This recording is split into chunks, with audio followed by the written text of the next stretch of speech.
जाई शादी चल जाइबू तू सजना के घर, हो जाई शादी चल जाइबू तू सजना के घर।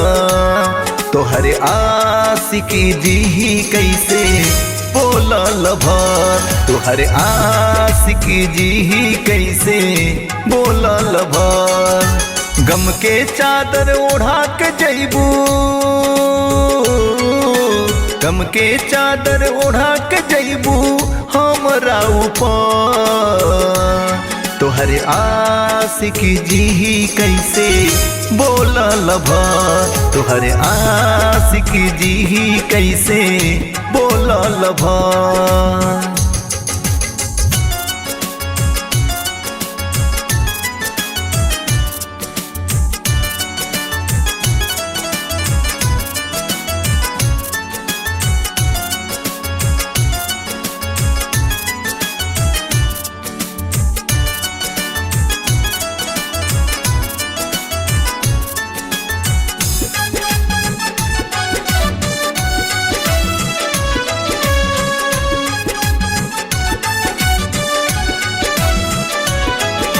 बचपन के रहलू तू साथी, सोचनी बनाइब जीवन साथी।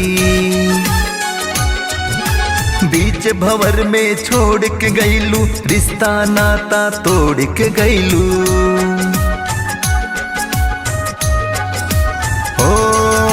बचपन के रहलू तू साथी, सोचनी बनाइब जीवन साथी। बीच भंवर में छोड़ के गईलू, रिश्ता नाता तोड़ के गईलू। प्यार में हमरे दगाए रानी गईलू तू को। तोहरे आशिकी जी कैसे बोलल भर, तोहरे आशिकी जी कैसे बोलल भर।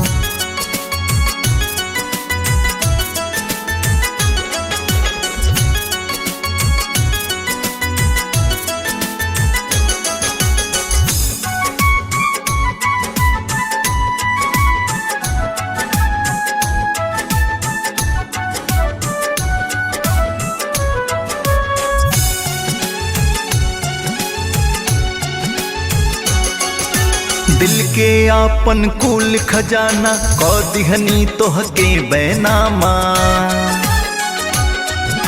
शेखर मधुर से सौट के रहबू, हाकिम से तू कोट के रहबू।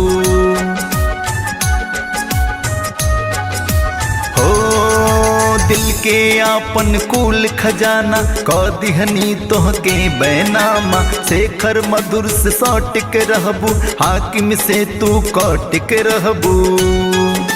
दिल में प्यार के घर बना के कैलू बेघर। तोहरे आशिकी जी कैसे बोलल भर, तोहरे आशिकी जी कैसे बोलल भर।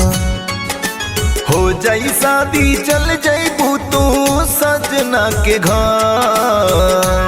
तोहरे आशिकी जी कैसे बोलल भर, तोहरे आशिकी जी कैसे बोलल भर।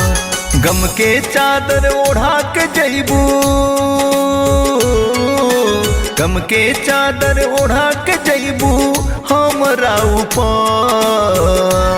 तोहरे आशिकी जी कैसे बोलल भर, तोहरे आशिकी जी कैसे बोलल भर।